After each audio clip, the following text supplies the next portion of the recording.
19 years old. Guys jam her in the carport. They grab her, throw her in the car, and the DNA tells us it's you. Anybody in that? That's you, right? That's me. You say, that's the face I've seen of the guy who kidnapped me, one of the guys who kidnapped me and raped me. There's often a stigma that UFC fighters are violent, cage-fighting thugs. I mean, I've seen people repeatedly getting smashed in the face with a guy sitting on top of them. That's not a sport.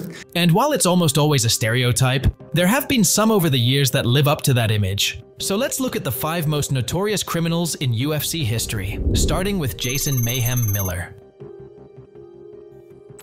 Oh, I was in that, bro. I was in like the famous section of the jail, like with the dude who cut somebody's wiener off, another like schizophrenic that like murdered his whole family, another guy who shot everybody at the party, another guy who murdered his wife because she was cheating on him. While none of Mayhem's individual crimes stand out from one another, the fact that he's been arrested over 15 times undoubtedly earns him a spot on this list. In his prime as an MMA fighter, though, Miller was deceivingly good. He submitted future UFC champion Robbie Lawler, beat legendary fighter Kazushi Sakuraba, and even fought for both the Dream and Strikeforce middleweight titles. Things didn't go great for Miller inside the octagon, however, as he lost all 3 fights he had for the UFC, but granted 2 of them were against GSP and Michael Bisping. But to MMA fans, Mayhem was mostly known for his antics out of the cage. You've been on radio before. No. Yeah, I've been on radio now with a bunch of Lumpini Canberras. Is that thing on? It is actually. That one's not working. There's no light. Mayhem, come on. There's no light. Let's keep. Mayhem. I think it's working. Is my screen up? Is my face on the screen? Mayhem. Come on, man. Let's be real. Let's talk. What's going on, man? Look, I had about enough of this. Are you done? Done what? You gonna talk to me, Man, ask me questions about here comes the bull? I have to be honest with you. I want to be honest with you. Ma'am, you know, man. Yo, bro, I'm sick of it. Yo, okay. You know what? You guys fucking have your stupid internet radio show in your mom's basement. That's it? You're gonna do this? Yeah, you saw what I'm doing. Ma'am, this is not hey, Andy Kaufman. Stop calling me man. Okay. Whether it was wild interviews like that, being a coach when The Ultimate Fighter was far more popular, or being the host of MTV's Bully Beatdown, Miller was actually a bit of a star in his day, and someone entertaining in the MMA world. So obviously, these are work in progress. We're still figuring out guys' ratings and different things like that. All right. So, yo, man, what the f, bro? Arm submission. What? Foot speed. What's wrong? No, yo, who's in charge of this thing, man? Tell me what's wrong. It's no big deal. It's a video game. Yeah. No. Go back to my shit. Yo, no, it's f***ing bullshit, man. No, man. You're f***ing, that's what you think? That's what you f***ing think? You're f***ing laughing? You think it's hey, motherfucker. Hey, man. Don't f***ing tell me to rap. Man, you the f***ing told me to fucking do this shit. Yo, man, you f***ing do this? No disrespect. I'm just f***ing with you. Yeah. You got it right.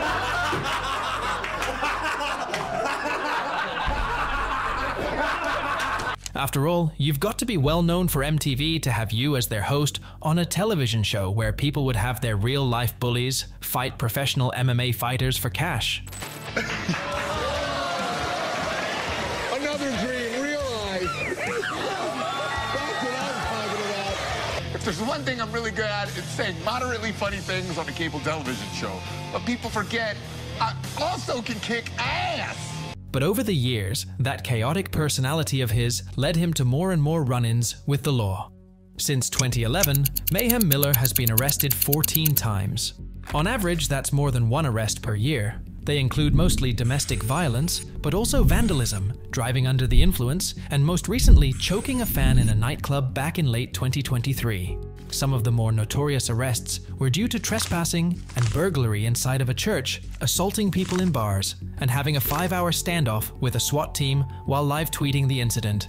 You had the incident in, I believe, 2014 or 15, where you're live tweeting a police standoff for 4 hours. And I don't want to go through every single moment. No, I mean, we'll be here all day, man. This thing will run over 2 hours. The reality is that I was feuding with the police. He's twice served around a year in prison.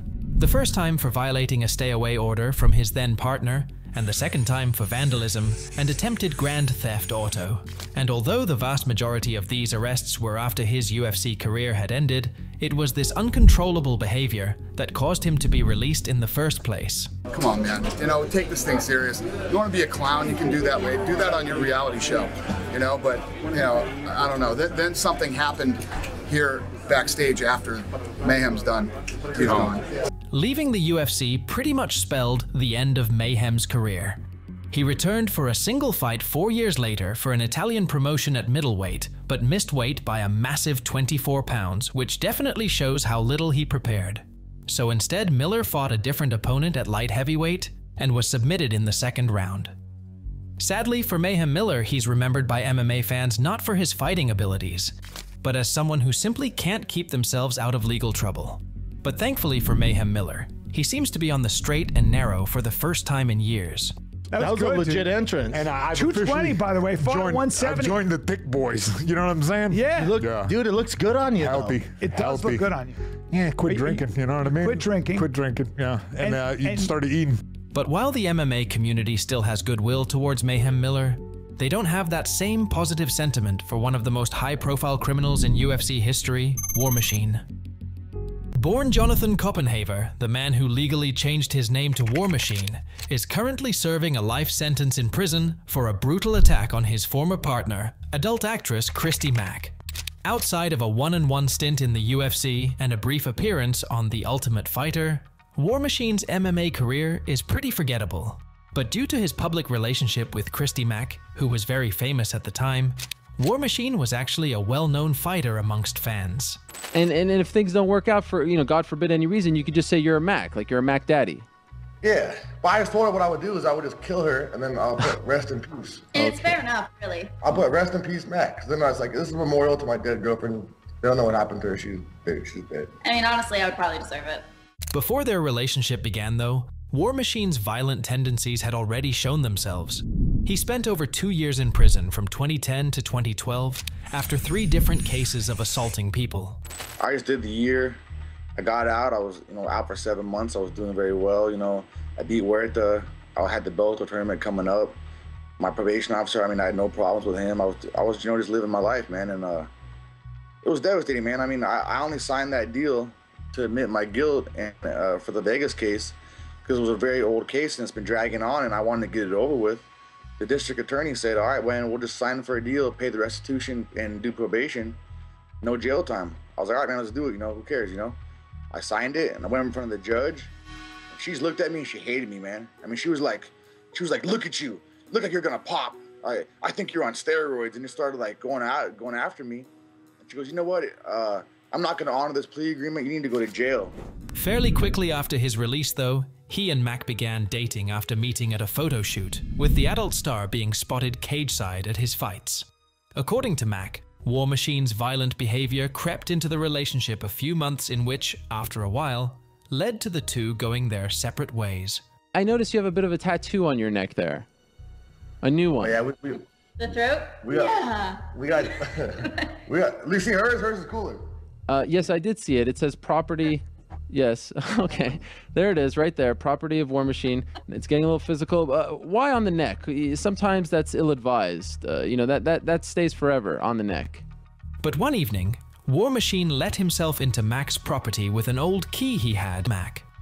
After a 2-hour assault, Christy Mack was left with 18 broken bones around her eyes, a broken nose, several missing teeth, a fractured rib, and a ruptured liver. And due to her status, the news hit the mainstream media. She was knocking on it like crazy. You can hear the banging. Christy Mack, kicked, beaten, and bloodied. Her hair sawed off with a dull knife she says John Koppenhaver used in an attack that was both violent and too graphically sexual to explain on television. While awaiting trial, War Machine tried to commit suicide, but his attempt was foiled by a police officer, and he was instead moved to a medical ward. And when the court case started, War Machine was spotted by the judge laughing to himself as Mac was testifying. Was there sexual violence as well? Yes, there was. Specifically, Judge, like the record to notate that Mr. Koppenhaver is laughing and shaking his head. Objection, Your Honor, he wasn't laughing. I watched him laugh.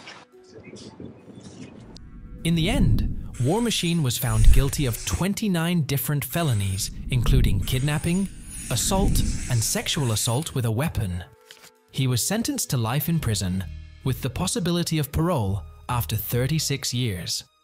Meaning, in his absolute best case scenario, War Machine will remain in prison until 2053, when he is 71 years old.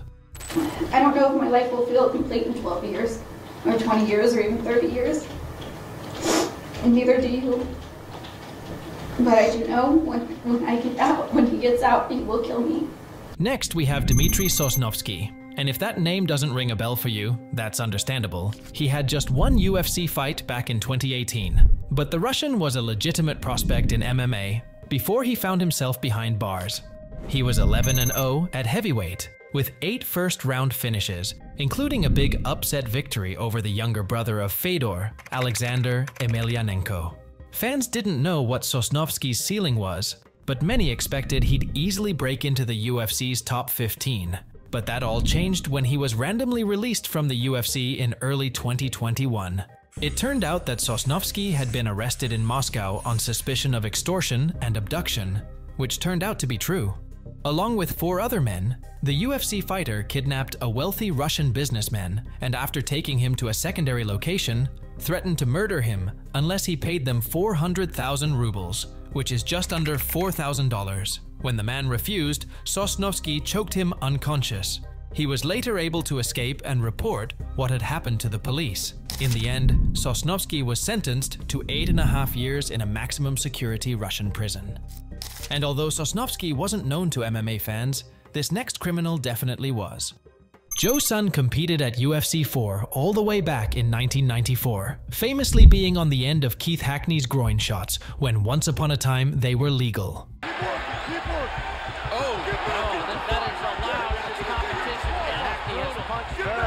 Son was also well known for his acting role in 1997's Austin Powers.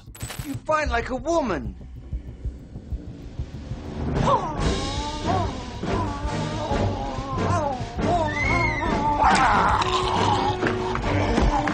But the one thing most people remember him for is his brutal criminal record.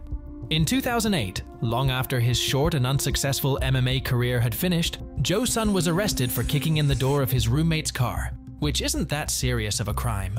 However, while in custody, the former UFC fighter had to provide a DNA sample, which was directly linked to an unresolved rape case dating back 18 years prior to Christmas Eve in 1990. Okay, Joe, let me tell you what the deal is here, okay?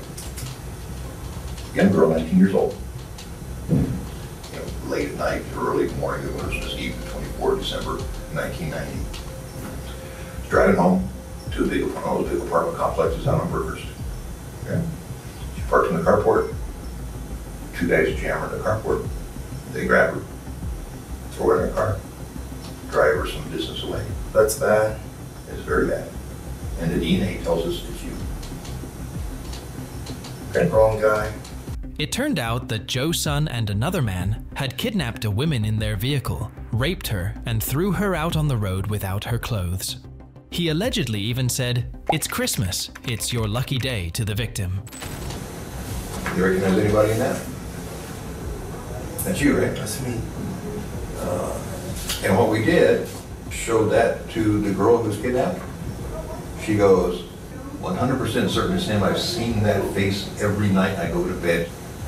She said, that's the face I've seen of the guy who kidnapped me, one of the guys who kidnapped me and raped me. I mean, just that alone screws you, okay? No doubt about it, okay? And the DNA is saying, yes, you're the guy.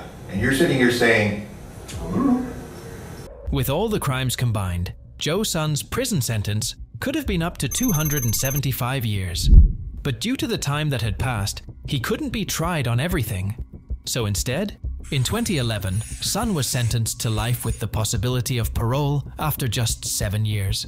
And while that's definitely enough to make him one of the UFC's worst criminals, that possibility of parole after 7 years was quickly taken away after Son committed yet another heinous crime. It was revealed that after just a month in prison, Joe-san had beat his cellmate so bad, he ended up dying. Sun was convicted of manslaughter and received an additional 27-year sentence on top of his existing one, meaning he won't be able to apply to parole until 2045 when he'd be 75 years of age.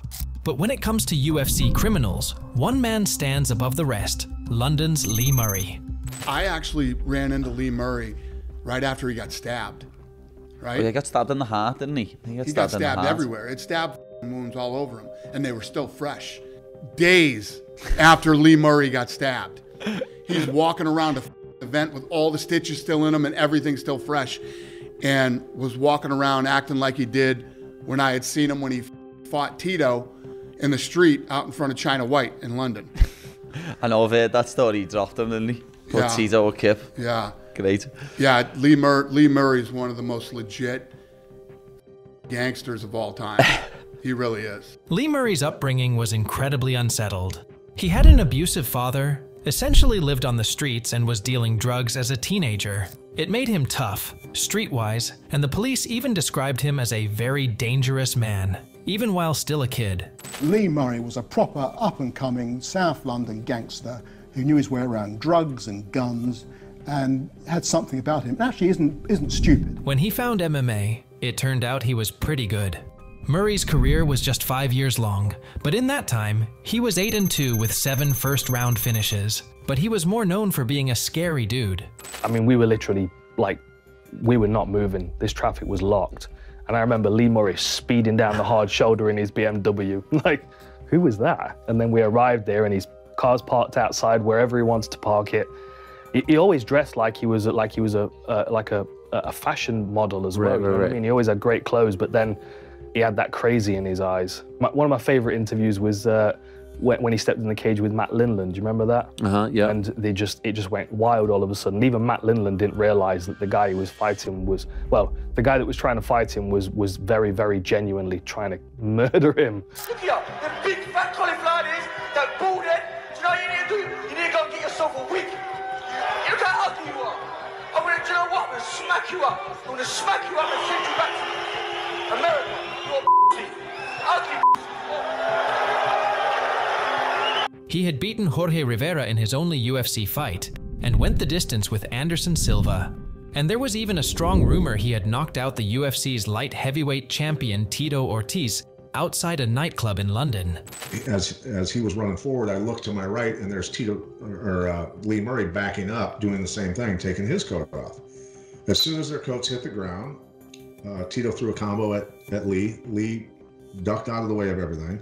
I don't even think Lee was drinking that night, so it was an unfair fight to begin with because Tito was hammered like I was. But Lee got out of the way of all the punches, threw a 5-punch combo back at Tito. Every punch landed.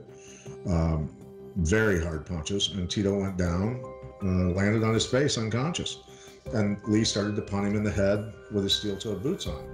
But Lee Murray has gone down in the history books for one crime, the biggest cash heist in British history. They'd pulled off an audacious crime, but would the armed gang have the cunning to avoid capture and enjoy the spoils of Britain's biggest ever heist? In 2006, he and 6 other men stole £53 million, or almost $100 million at the time, from a cash depot in eastern England. They abducted the depot's manager and family and held 14 members of staff at gunpoint. Ultimately, Murray, who was the supposed mastermind behind the operation, had to leave behind an additional £150 million, as they didn't have enough getaway vehicles to transport it. The former UFC fighter fled to Morocco, where after 3 months on the run was arrested and sentenced to 10 years in prison, a punishment which has now been increased to 25 years, making him undoubtedly the most dangerous criminal in UFC history. And speaking of dangerous, many MMA fans believe that the UFC are protecting Alex Pereira from the dangerous fights and instead are only giving him stand-up fighters he can easily knock out. If you want to find out more about that theory, check out my previous video where I break down if the UFC is truly protecting Alex Pereira.